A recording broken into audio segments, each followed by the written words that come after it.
επιστροφή στο κόκκινο και στη νέα τηλεόραση, εννοείται ότι μια γυναίκα όλα τα μπορεί, αρκεί να έχει και ένα σωστό γυναικολόγο για να μπορεί να ανταπεξέρχεται σε μια σειρά πραγμάτων από τη στιγμή που αποφασίζει να γίνει μανούλα, αλλά να μπορεί να διαχειριστεί και τις δυσκολίες στην περίπτωση, και δεν είναι καθόλου σπάνια αυτή η περίπτωση, που κάτι δεν πάει καλά τελικά. Χάρα Λαμποσμπατάκης, με ευθύρας γυναικολόγος, είναι ο γιατρός της καρδιάς μας. Πολύ χαίρομαι που τα λέμε ξανά. Και εγώ πάλι πάντα χαίρομαι που βρισκόμαστε και αναπτύσσουμε πράγματα που έχουν ενδιαφέρον για τους τηλεθεατές. Και είναι και ωραίο που μου λέει ο κόσμος, γι' αυτό και επιμένω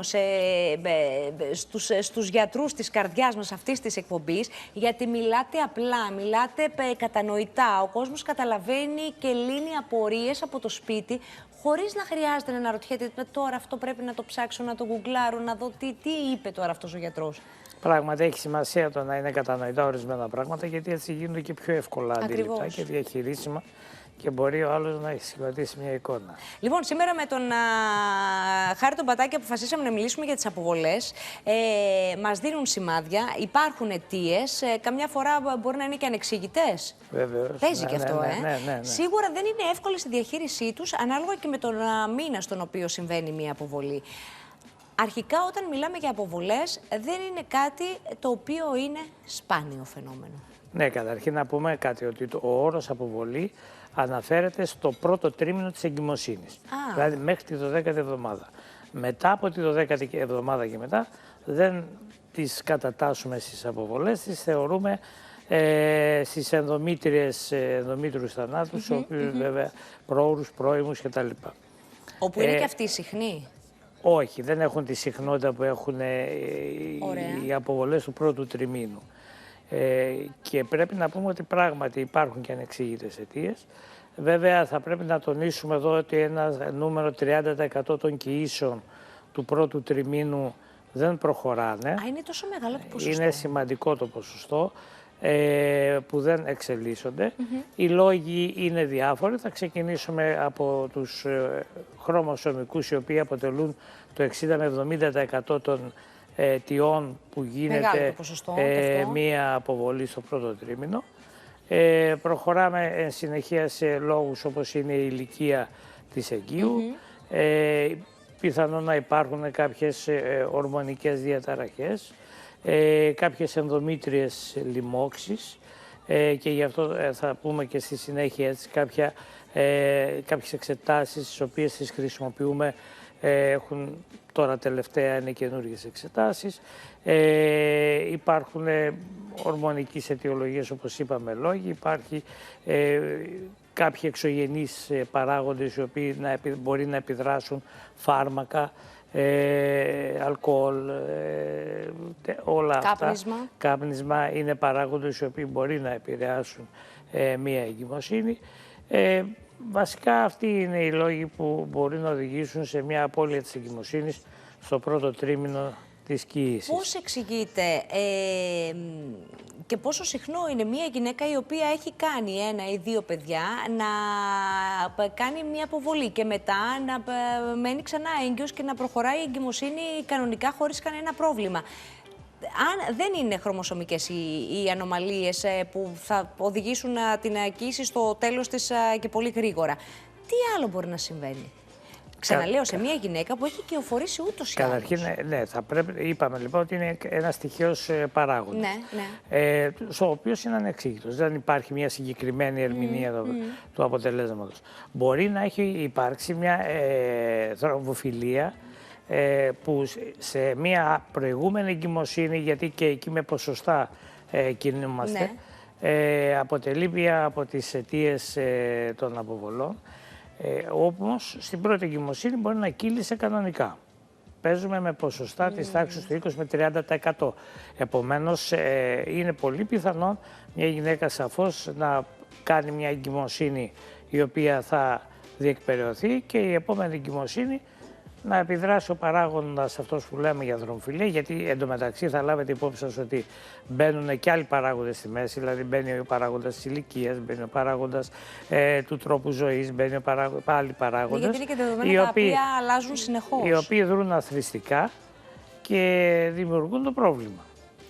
Όπως επίσης θα πρέπει να πούμε ότι παίζει σημαντικό ρόλο και το γεγονός, εντάξει, έχει προηγηθεί μία εγκυμοσύνη, θα πρέπει να λάβουμε υπόψη μας και το έτερο νήμιση που συμμετέχει στο να πραγματοποιηθεί μία εγκυμοσύνη, διότι μπορεί να έγινε μία εγκυμοσύνη η οποία είχε αίσιο τέλος, μπορεί όμως μετά λόγω αλλαγής συντρόφων κτλ. Μπορεί να μην είναι και από την πλευρά του συντρόφου το γενετικό υλικό το κατάλληλο για να πεις ότι θα διεκπαιρεωθεί μια σωστή εγκυμοσύνη. Έχουν οι γυναίκες οι οποίες αποβάλλουν στην πρώτη τους εγκυμοσύνη. Έχουν την ανησυχία ότι δεν θα μπορέσουν να κάνουν παιδιά και τι βάση έχει αυτή η ανησυχία? Θα σου πω τώρα, υπάρχει αυτό ένα πολύ σωστό ερώτημα και αυτό που είναι παρατηρημένο, οι νέες γυναίκες δεν έχουν καμία ανησυχία. Δηλαδή μιλάμε ηλικίες της δεκαετίας των 20, αρχές των 30, μπορεί να αποβάλουν το 60 με 70% αυτών των κοριτσιών δεν έχει την παραμικρή ανησυχία ότι θα ξαμείνει και θα πάει καλά. Αντίθετα, τα ποσοστά αλλάζουν σε μεγαλύτερες ηλικίες. Εκεί και λογικό. Εκεί το άγχος μιας απώλειας εγκυμοσύνης είναι πολύ πιο βαρύ, πολύ πιο έντονο. Και είναι ένας παράγοντας ο οποίος επηρεάζει και τη ζωή του ζευγαριού και όλα αυτά. Αλλά είναι παρατηρημένο ότι στις νέες ηλικίες το γεγονός της απώλειας μιας εγκυμοσύνης μπορεί να δημιουργήσει μια προσωρινή, ας το πούμε έτσι, στενοχώρια, αλλά μετά Παρ' όλα αυτά το ποσοστό αλλάζει στην απώλεια μιας εγκυμοσύνης ανάλογα με την ηλικία. Δηλαδή τα κορίτσια αυτά στην δεκαετία των 20 ή των 30 χάνουν πιο εύκολα. Πολύ πιο μικρό είναι το ποσοστό της απώλειας στις νεότερες ηλικίες και προχωρώντας ηλικία αυξάνουν ο κίνδυνος απώλειας εγκυμοσύνης, γιατί μπαίνουν και οι παράγοντες του οργανισμού. Γενικότερα αναφέραμε ένα παράγοντα, τη θρομβοφιλία, όπως είπαμε, ο οποίος είναι ένα σημαντικός παράγοντας. Αυτός ο παράγοντας σε νεότερες ηλικίες έχει λιγότερη επίδραση από ό,τι έχει σε μεγαλύτερες ηλικίες. Και είναι προφανής η αιτιολογία, διότι σε νεότερες ηλικίες έχουμε να κάνουμε με άτομα που το αγκιακό τους σύστημα είναι πολύ πιο καλό, σε πολύ καλύτερη κατάσταση. Προχωρώντας όμως η ηλικία, το αγκιακό σύστημα μεταβάλλεται, αλλάζει. Δηλαδή όσο μεγαλώνουμε, τα αγκαία μας αποκτούν άλλη δομή. Επειδή μου μιλάς όμως για την θρομβοφιλία, υπάρχουν τρόποι να αντιμετωπιστεί κατά τη διάρκεια της κύησης? Βέβαια. Ωραία. Τα φάρμακα τα οποία χορηγούνται στην περίπτωση αυτή μπορούν να βλάψουν, είναι ικανά να βλάψουν το έμβριο ή να προκαλέσουν αυτά μία αποβολή? Δεν προκαλούν, όχι. Στάνταρ τα φάρμακα που χρησιμοποιούμε για να διαχειριστούμε καταστάσεις θρομβοφιλίας δεν επηρεάζουν ούτε το έμβριο, ούτε να επηρεάσουν την εξέλιξη της εγκυμοσύνης. Ποια είναι τα σημάδια? Καμιά φορά βέβαια μας δημιουργούν κάποιες μικρές αιμορραγίες, οι οποίες άμα τα κόψουμε για ένα διάστημα σταματάνε και τα ξαναρχίζουμε πάλι μετά. Τώρα μου είπες μαγική λέξη, γιατί θα σε ρωτούσα ποια είναι τα σημάδια που μπορεί να μας δώσει μια αποβολή η οποία είναι έτοιμη να συμβεί και αν έχουμε σημάδια, αν μπορούμε να την αποφύγουμε τελικά ή αν ό,τι και αν κάνουμε, αν είναι να έρθει θα έρθει. Το βασικό είναι ότι αν είναι να έρθει θα έρθει. Είναι κανόνας αυτό. Αυτό είναι το βασικό. Τώρα από εκεί και πέρα με την εξέλιξη της επιστήμης και της ιατρικής και της φαρμακολογίας έχουμε τη δυνατότητα να διαχειριστούμε κοιήσεις οι οποίες περιέχουν ένα κίνδυνο ή να τις αντιληφθούμε σε σύντομο διάστημα τον κίνδυνο τον οποίο μπορεί να έχουν και να δώσουμε φάρμακα να μπορέσουμε να το αντιμετωπίσουμε. Από πλευρά σε σημείων τώρα εγκυμοσύνης, κινδύνου έτσι απώλειας εγκυμοσύνης. Το κλασικό. Παλιότερα που δεν υπήρχε στη διάθεση των γιατρών η υπέρηχη και όλα αυτά, τα υποκειμενικά συμπτώματα της εγκυμοσύνης ήταν τα κλασικά σημεία. Ποια ήταν αυτά? Η ανορεξία, η τάση για έμετο, η διόγκωση του στήθους, όλα αυτά ήταν τα υποκειμενικά σημεία μιας κύησης. Λοιπόν, όταν έχουμε την απώλεια μιας κύησης, η έγκυος γυναίκα, ενώ βιώνει αυτά τα υποκειμενικά ενοχλήματα, αν συμβεί κάτι, αυτά αμέσως χάνονται. Υποχωρούν. Αυτό το κλασικό σημείο και βέβαια στη συνέχεια πάμε στη χρήση των υπερήχων που αυτή τη στιγμή διαχειριζόμενοι τους υπερήχους έχουμε τη δυνατότητα πολύ εύκολα να εντοπίσουμε μια απώλεια κύησης και πολύ νωρίς, το οποίο είναι και αυτό σημαντικό. το να εντοπίσουμε έγκαιρα την απώλεια της εγκυμοσύνης. Είναι σημαντικό ότι έχει να κάνει με τη διαχείριση, γιατί αλλιώς θα διαχειριστεί την απώλεια μια γυναίκα στις 7 εβδομάδες, στις 6 εβδομάδες, στις 5 και αλλιώς στους 3 μήνες. Αλλιώς στους 3 μήνες, πολύ σωστά. Και βέβαια από εκεί και πέρα πάμε πλέον στο αίμα, που είναι ένα κλασικό σημείο που μας ανησυχεί πάντα και πρέπει να ελέγχουμε την κοίηση όταν δούμε αίμα στην πορεία, ή κάποιες οδύτες, κάποιοι πόνοι, οι οποίοι βέβαια στο πρώτο τρίμηνο δεν είναι συχνοί. Τα κλασικά σημεία της απώλειας μιας κοίησης στο πρώτο τρίμηνο είναι οι αιμορραγίες, κυρίως οι αιμορραγίες, και αυτό που είπαμε, η υποχώρηση των συμπτωμάτων της κοίησης. Υπάρχουν όμως βέβαια περιπτώσεις αρκετών γυναικών που καθ' όλη τη διάρκεια της εγκυμοσύνης δεν έχουν κανένα σύμπτωμα. Σωστά, υπάρχουν αυτές, οι οποίες όμως εντάξει, δεν είναι, δηλαδή σαν ποσοστό είναι της τάξης του 20%, δεν είναι παραπάνω. Συνήθως ο μεγαλύτερος αριθμός των εγγύων έχει υποκειμενικά συμπτώματα. Τώρα βέβαια, εντάξει, άλλοι τα τονίζει περισσότερο, άλλοι λιγότερο, αλλά γενικώς υπάρχουν τα υποκειμενικά σημεία της κοίησης. Ωραία. Έχουμε ακούσει ιστορίες γυναικών που και παλιότερων εποχών κυρίως, δηλαδή εγώ θυμάμαι από τη μαμά μου, που έλεγε ότι εγώ είχα κανονικά περίοδο μέχρι τον 5ο μήνα και ξαφνικά σταμάτησε η περίοδος να έρχεται και τότε κατάλαβα ότι είμαι έγκυος.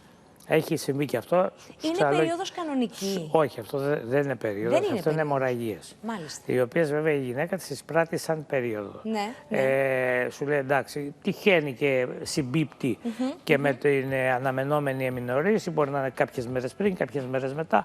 Δεν δίνει και καμία, δεν ασχολείται και πολύ, δεν το έχει και πολύ έννοια, γιατί πολύ σωστά είπες ότι αυτό το συναντούμε σε γυναίκες έτσι παλαιότερες, όπως ήταν η μητέρα σου, που δεν τις ούτε τα ιατρικά μέσα υπήρχαν και ούτε κρατούσαν και ημερολόγιο όπως κάνουμε εμείς πια. Δηλαδή δεν ήταν και κάτι περίεργο και ξαφνικά διαπιστώναν ότι ήταν έγκυες. Συμβαίνει αυτό. Συμβαίνει και σήμερα. Συμβαίνει και τώρα, ναι. Μπορεί να συμβεί και σε κοπέλες οι οποίες και αυτές δεν είναι νοιασμένες που λέμε. Και αυτές μπορεί να... Ποια είναι η αιτία της συγκεκριμένης αιμορραγίας? Τι μπορεί να συμβαίνει αν αυτό συνεχίζεται μέχρι τον 4ο ή 5ο μήνα? Ναι, είναι αυτό που λέμε κάποιες αποκολλήσεις οι οποίες συμβαίνουν στο μπλακούντα ή στην ερυθροφοβλάση, έτσι όπως σχηματίζεται και αναπτύσσεται στην ενδομήτρια κοιλότητα. Μπορεί σε ένα σημείο να υπάρξει μια αποκόλληση, δηλαδή ή να μην κολλήσει καλά στην αρχή της εγκυμοσύνης και να μην γίνεται σωστά η πρόσθεση και να έχει μια απώλεια αίματος, η οποία ο ίδιος ο οργανισμός στην πορεία την αποκαθιστά. Οπότε δεν το αντιλαμβάνεται, σταματάει το αίμα. Μπορεί να είναι μια μικρή αποκόλληση και η απώλεια του αίματος να μην είναι σημαντική, ούτως ώστε να δημιουργήσει κάποιο κίνδυνο στη γυναίκα ή στο έμβριο. Γιατί λοιπόν εσείς οι γιατροί σε μια τέτοια περίπτωση, τώρα θα το βάλω μαζί σας, ξέρεις, τώρα θα γίνω εγώ έξαλλη. Γιατί λέτε σε μια γυναίκα που έχει μια μερική αποκόλληση, που δεν διατρέχει κανένα κίνδυνο η εγκυμοσύνη της, να κάθονται στο κρεβάτι? Κοιτάξτε, κάποια στιγμή παίρνουμε και κάποια μέτρα τα οποία μπορεί να είναι προληπτικά, να έχουν και μια δόση υπερβολής, αλλά πάντοτε, επειδή θεωρούμε ότι κάθε εγκυμοσύνη είναι πολύτιμη για τη γυναίκα και είναι σημαντική, αυτό που κάνουμε είναι να προτείνουμε λύσεις και διαχείριση της κατάστασης, οι οποίες μπορεί να είναι υπερβολικές, αλλά από την άλλη μεριά βοηθάνε στο να αντιμετωπίσουμε μια ενδεχόμενη απώλεια εγκυμοσύνης. Ωραία. Ερώτηση τηλεθεάτριας. Αν υπάρχουν αιμορραγίες στην αρχή της κοίησης, μπορεί να αποφευχθεί μια αποβολή αν η γυναίκα εξ αρχής κάτσει στο κρεβάτι? Ναι, βέβαια. Συμβάλλει η κατάκληση γενικώς και να μην κουράζεται, να μην ταλαιπωρείται. Σαφώς και βοηθάει στην καλύτερη εξέλιξη της εγκυμοσύνης. Γιατί δεν δρά, ας το πούμε, εξωγενώς ένας παράγοντας ο οποίος μπορεί να οδηγήσει στην απώλεια της κοίησης. Έχω διαβάσει ότι υπάρχουν διαφορετικών ειδών αποβολές ή διαφορετικά είδη κοίησης.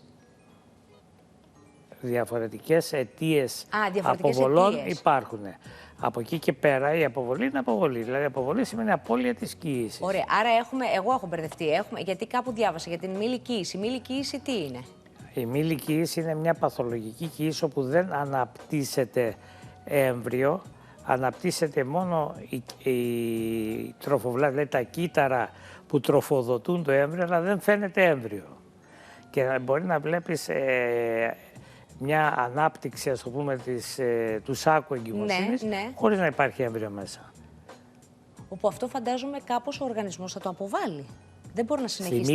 Στη μη ηλικίηση, εκεί πέρα είναι μια άλλη παθολογία της εγκυμοσύνης, που έχουμε την μεγάλη και γρήγορη ανάπτυξη της τροφοβλάστης χωρίς να γίνεται η αποβολή.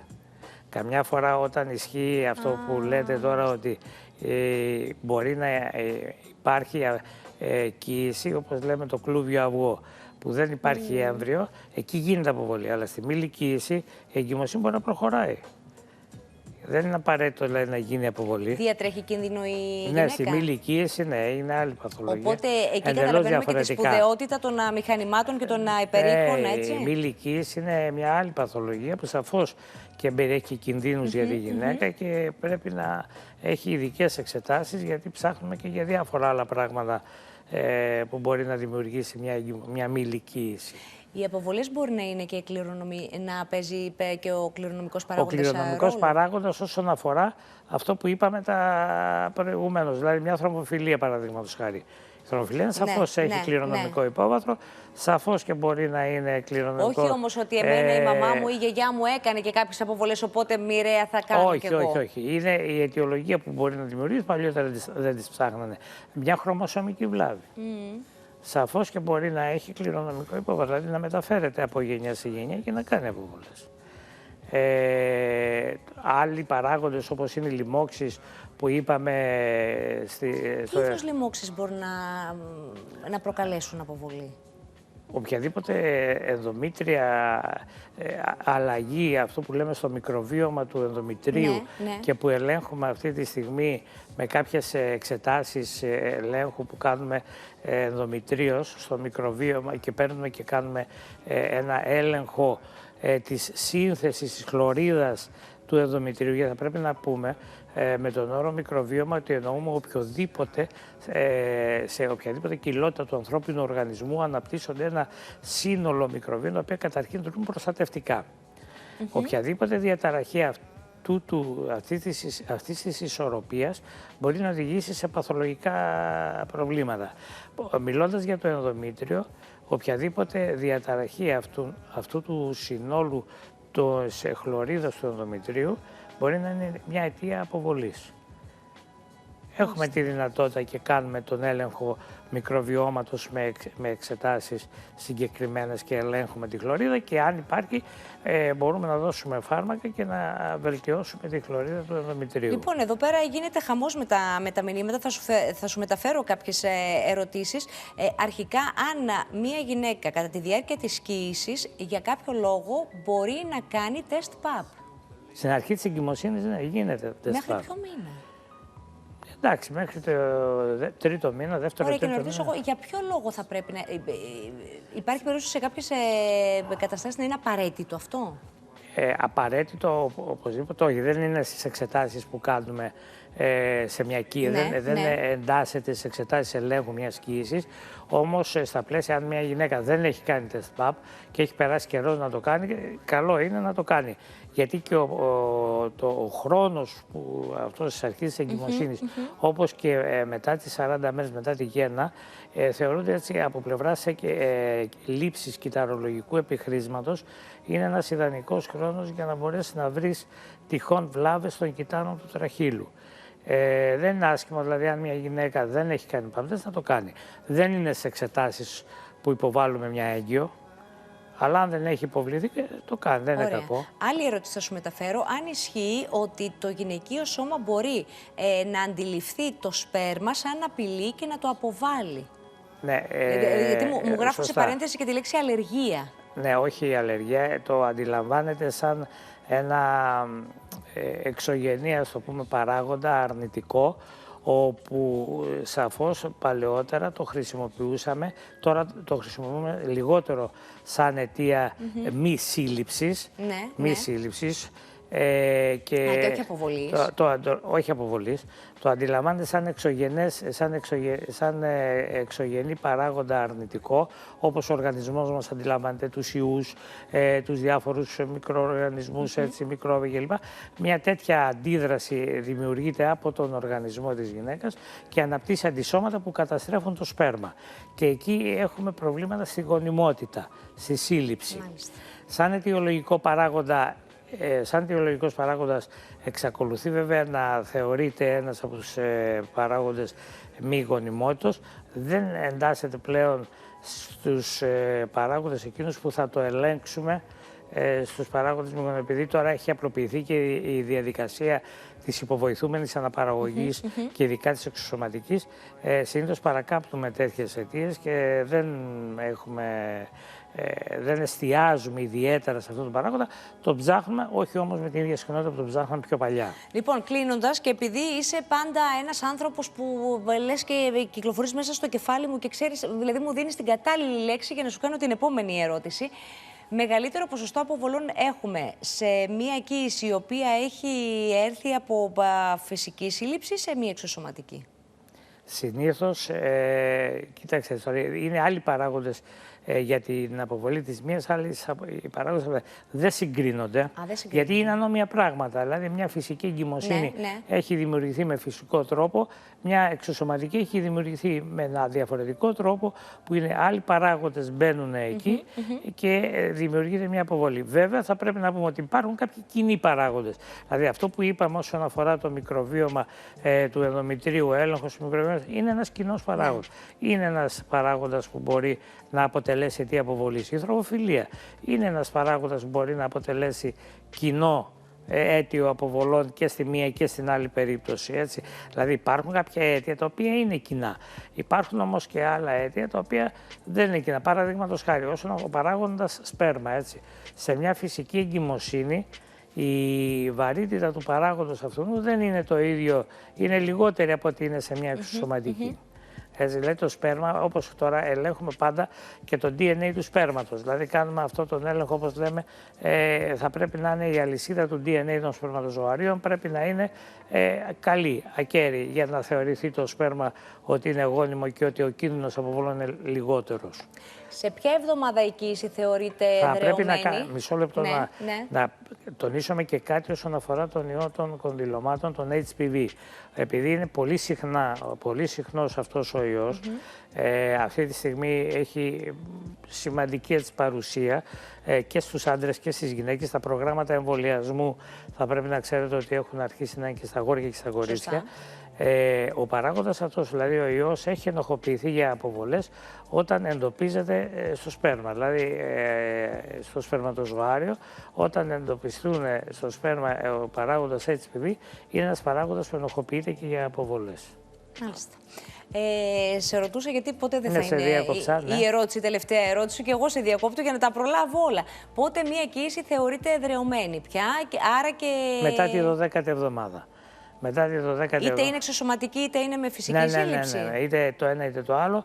Μετά τη 12η εβδομάδα πάβει η εγκυμοσύνη να επηρεάζεται σε ποσοστό από εξωγενείς παράγοντες, αλλά και όσοι ενδογενείς ήταν να δράσουν έχουν δράσει, και συνήθως μετά περνάμε σε αίτια που μπορεί να δημιουργήσουν σε άλλα αίτια, τα οποία κυρίως είναι ενδογενή μετά τη 12η εβδομάδα. Το μεγάλο άγχος των γονιών πότε φεύγει? Όταν με το καλό γεννιέται το μωρό τελικά και είναι γερό. Αυτό. Το 9μηνο άρα δεν είναι και πολύ ήρεμο. Δεν είναι πολύ ήσυχο. Μόλις πάρει το μωρό αγκαλιά. Θέλω πάρα πολύ να σε ευχαριστήσω. Να είσαι καλά. Θα τα πούμε ξανά μέχρι το τέλος της σεζόν. Αυτό εννοείται. Καλή δύναμη. Να είσαι καλά. Ευχαριστώ Εγώ πολύ. Σε ευχαριστώ πολύ που ήσουν εδώ. Σε ευχαριστώ θερμά. Θα πάω σε διαφημίσεις και θα επιστρέψω σε πάρα πολύ λίγο. Γιώργος Παπαδοκοτσόλης ζωντανά από το Ηράκλειο για ακόμα μία εβδομάδα, και θέλω να μου εξασφαλίσετε λίγο χρόνο, γιατί όλο μου μουρμουρίζω ότι του τρώγω το χρόνο και σήμερα θέλω να είμαι απόλυτα εντάξει απέναντί του. Πάμε.